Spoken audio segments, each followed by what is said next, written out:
From Carnegie Studios in Longmont, Colorado, it's Puppet News.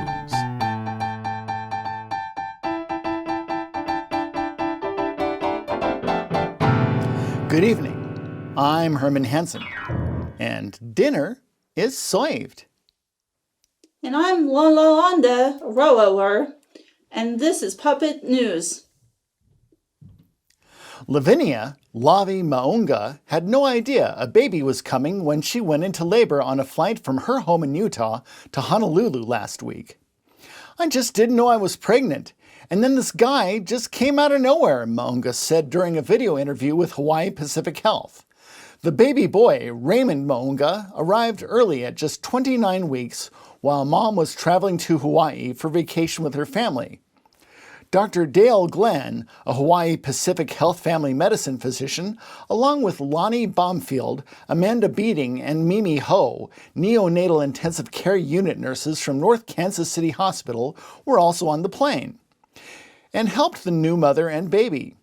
Yeah, just overwhelming and just nice that there was 3 NICU nurses on the plane and a doctor that were able to help stabilize him and make sure that he was okay, Maunga said. When deciding on a name, Maunga's father suggested Glenn, in honor of the doctor who helped her during the flight. "Names are pretty important in our culture," said Maunga, who is Tongan. "I didn't really want to name him Glenn. Instead, she asked Dr. Glenn, who gave his adopted children Hawaiian middle names, for a suggestion.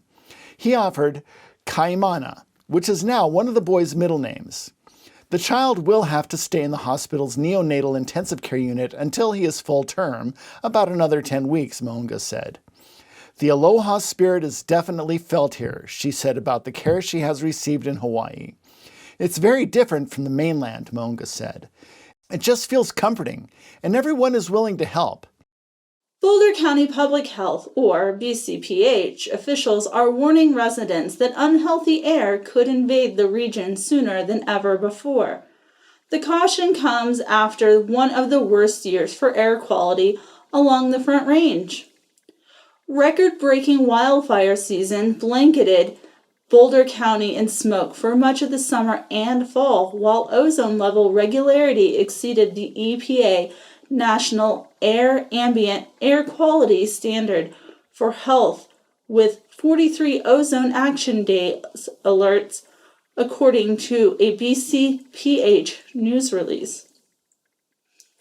Because of the high ozone levels recorded during the summer of 2020, the area will be reclassified to severe non-attainment of the 2008 National Ambient Air Quality Standard in late 2021 or early 2022. We often think of the Rocky Mountains as a crisp, clean environment, but the truth is that those same mountains can trap air pollutants, including air pollutants from outside the county, up against the foothills, said Bill Haynes. Boulder Public Health Air Quality Coordinator. "Knowing when air quality is bad and what to do when it is can help protect your health," he said. Ozone used to be thought of as a summer problem, but ozone season is starting earlier and ending later due to climate change. Public officials recommended on poor air quality days, residents should stay indoors and limit strenuous activity. People should avoid physical activities on days with wildfire smoke. A couple in Las Vegas said they will have to wait to continue building their pool after construction crews unearthed a set of bones dating back to Earth's most recent ice age. Matt Perkins and his husband, who recently moved from Washington State to a newly built home in Nevada, said police and crime scene investigators showed up Monday at their home to analyze the bones. "The pool guy said he was going to come check out the pool," Perkins told KTNV-TV. "We assumed that was normal. We wake up, he's out front with the police. The pool builders discovered the bones about 5 feet below ground. After an investigation, police said the bones did not belong to a human and raised no law enforcement concerns. Nevada Science Center Research Director Joshua Bond said the bones are between 6,000 and 14,000 years old and are those of a horse or similar large mammal. Bond said the area where they were found was fed by natural springs and served as a watering spot for wildlife in the arid Mojave Desert about 14,000 years ago. The backyard discovery came near Tule Springs Fossil Beds National Monument, where rare fossils such as mammoths have been unearthed before. If people are digging in their backyard, it shouldn't be a surprise when they hit something, Bond said. He also noted that the U.S. has laws that discovered fossils belong to property owners. Perkins is now deciding how best to preserve the fossil. Sifting through a shovel load of dirt in a suburban backyard, Michael Raup and Paula Shrewsbury find their quarry, a cicada nymph, and then another, and 4 more. In maybe a third of a square foot of dirt, the University of Maryland entomologists find at least 7 cicadas, a rate just shy of 1 million per acre. A nearby yard yielded a rate closer to 1.5 million. And there's much more afoot. Trillions of the red-eyed black bugs are coming, scientists say. Within days, a couple weeks at most, the cicadas of brood 10 will emerge after 17 years underground.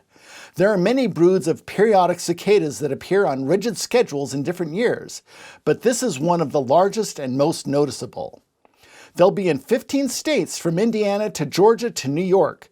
They're coming out now in mass numbers in Tennessee and North Carolina.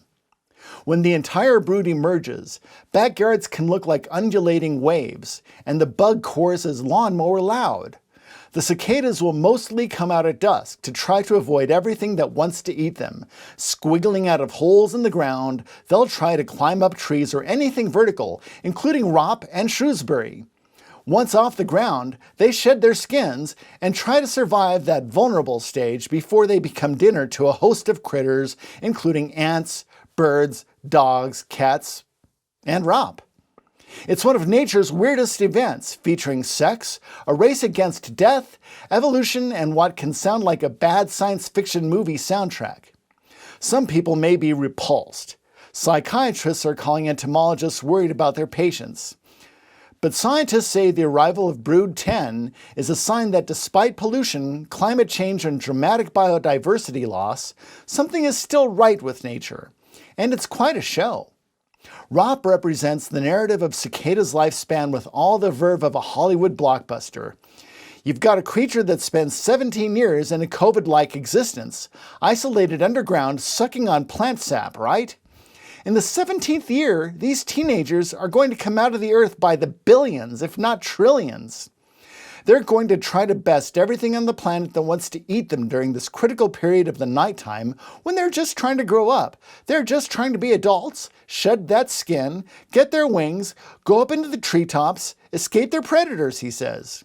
Once in the treetops, hey, it's all going to be about romance. It's only the males that sing. It's going to be a big boy band up there as the males try to woo those females, try to convince that special someone that she should be the mother of his nymphs. He's going to perform, sing songs. If she likes it, she's going to click her wings. They're going to have some wild sex in the treetop. A rabid skunk bit a dog at a property on Quail Road in Longmont last week, and a risk assessment was completed for the dog and dog owner. Boulder County Public Health spokeswoman Angela Simmental said she could not disclose the results of the assessment on the dog owner. The dog approached the skunk, and the skunk bit the dog's leg and paw, according to Boulder County Public Health. The owner released the rabid skunk from his dog and called animal control and submitted it for rabies testing. After the skunk tested positive for rabies, a risk assessment was completed for the dog. Anyone whose pet may have come in contact with wildlife or who sees wildlife or a stray pet that looks sick or is acting unusual should call their local animal control office. Other wild animals that may carry rabies include raccoons and foxes. The wine is out of this world. The price is appropriately stratospheric. Christie said Tuesday it is selling a bottle of French wine that spent more than a year in orbit aboard the International Space Station. The auction house thinks a wine connoisseur might pay as much as $1 million to own it. The Petrus 2000 is one of 12 bottles sent into space in November 2019 by researchers exploring the potential for extraterrestrial agriculture. It returned 14 months later, subtly altered, according to wine experts who sampled it at a tasting in France. Tim Tiptree, International Director of Christie's Wine and Spirits Department, said the space-aged wine was matured in a unique environment of near-zero gravity aboard the space station. The trip turned a $10,000 bottled wine known for its complexity, silky ripe tannins, and flavors of black cherry, cigar box, and leather into a scientific novelty. And still a fine bottle of wine, Tiptree said. It's just a very harmonious wine that has the ability to age superbly, which is why it was chosen for this experiment, he said. It's very encouraging that it was delicious on return to Earth.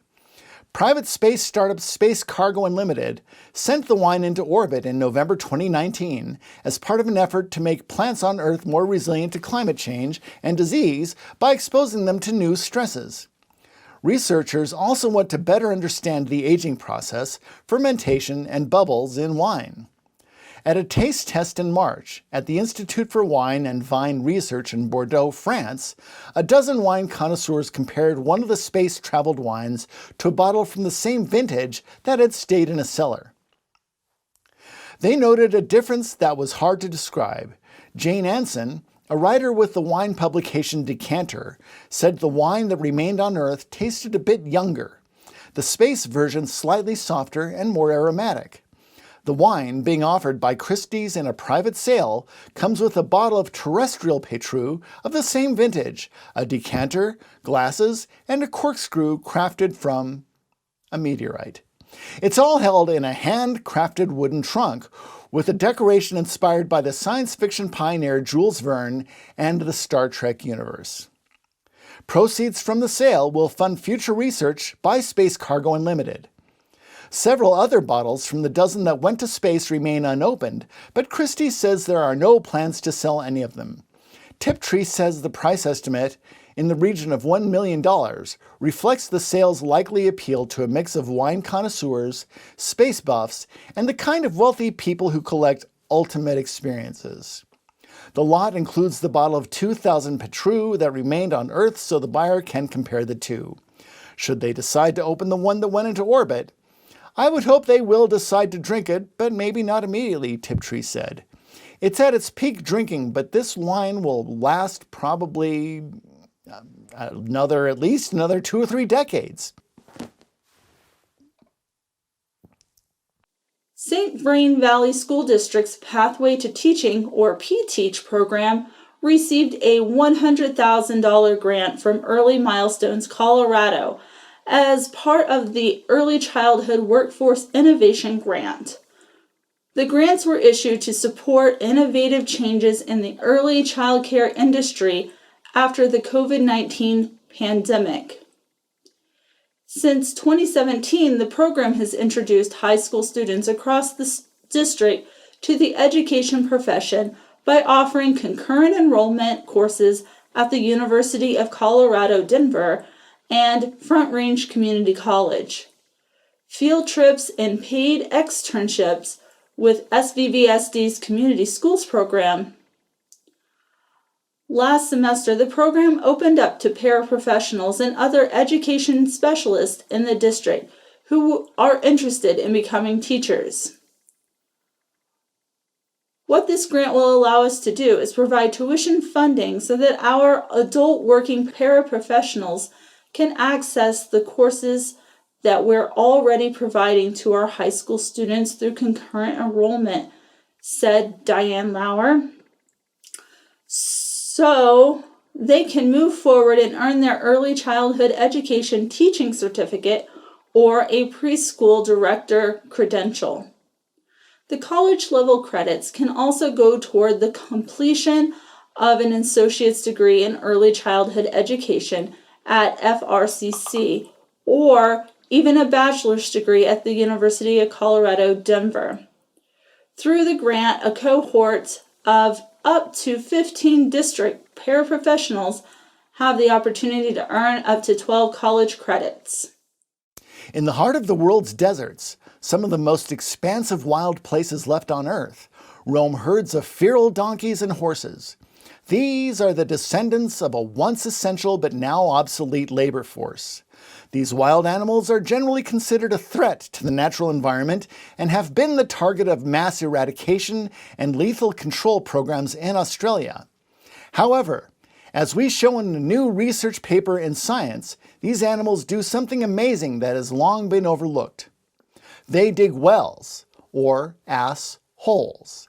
In fact, we found that ass holes in North America, where feral donkeys and horses are widespread, dramatically increased water availability in desert streams, particularly during the height of summer when temperatures reached nearly 50 degrees Celsius. At some sites, the wells were the only sources of water. The wells didn't just provide water for the donkeys and horses, but were also used by more than 57 other species, including numerous birds, other herbivores such as mule deer, and even mountain lions. The lions are also predators of feral donkeys and horses. Incredibly, once the wells dried up, some became nurseries for the germination and establishment of wetland trees.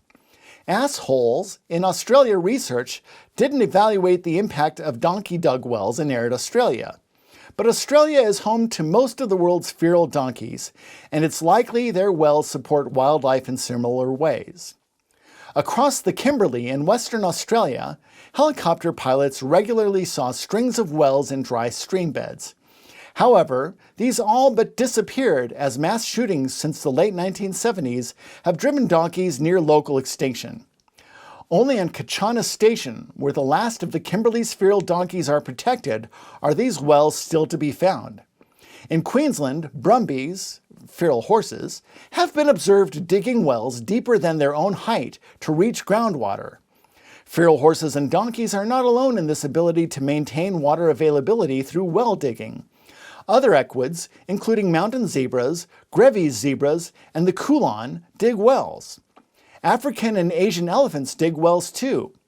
These wells provide resources for other animal species, including the near-threatened argali and the mysterious Gobi Desert grizzly bear in Mongolia. These animals, like most of the world's remaining megafauna, are threatened by human hunting and habitat loss. Digging wells has ancient origins. These declines are the modern continuation of an ancient pattern visible since humans left Africa during the late Pleistocene, beginning around 100,000 years ago. As our ancestors stepped foot on new lands, the largest animals disappeared, most likely from human hunting with contributions from climate change. If their modern relatives dig wells, we presume many of these extinct megafauna may have also dug wells. In Australia, for example, a pair of common wombats were recently documented digging a 4-meter-deep well, which was used by numerous species such as wallabies, emus, goannas, and various birds during a severe drought. This means ancient giant wombats may have dug wells across the arid interior too. Likewise, a diversity of equids and elephant-like proboscideans that once roamed other parts of the world may have dug wells like their surviving relatives. Indeed, these animals have left riddles in the soils of the earth, such as the preserved remnants of a 13,500-year-old 2-meter-deep well in western North America, perhaps dug by a mammoth during an ancient drought, as a 2012 research paper proposes. Feral equids are resurrecting this ancient way of life. While donkeys and horses were introduced to places like Australia, it's clear they hold some curious resemblances to some of its great lost beasts. Our previous research published in PNAS showed introduced megafauna actually make Australia overall more functionally similar to the ancient past, prior to widespread human-caused extinctions. For example, donkeys and feral horses have trait combinations, including diet, body mass, and digestive systems that mirror those of the giant wombat. This suggests, in addition to potentially restoring well-digging capacities to arid Australia, they may also influence vegetation in similar ways. Water is a limited resource, made even scarcer by farming, mining, climate change, and other human activities. With deserts predicted to spread, feral animals may provide unexpected gifts of life in drying lands. Despite these ecological benefits in desert environments, feral animals have long been denied the care, curiosity, and respect native species deservedly receive. Instead, these animals are targeted by culling programs for conservation and the meat industry. However, there are signs of change. New fields such as compassionate conservation and multi-species justice are expanding conservation's moral world and challenging the idea that only native species matter. Boulder County Public Health extended its facial covering order to align with the Colorado face covering order and Jefferson County's order issued in May. The extended public health order continues to require face coverings regardless of vaccination status or group size in high-risk indoor settings such as personal services and healthcare settings. The order also continues to require face coverings in grocery stores, retail stores, and other public-facing public indoor spaces, regardless of number of people in the room or vaccination And status. that's all we have time for. For Puppet News, I'm Al Cal of Owl Canal. And I'm Lola Onda Rower. Good night.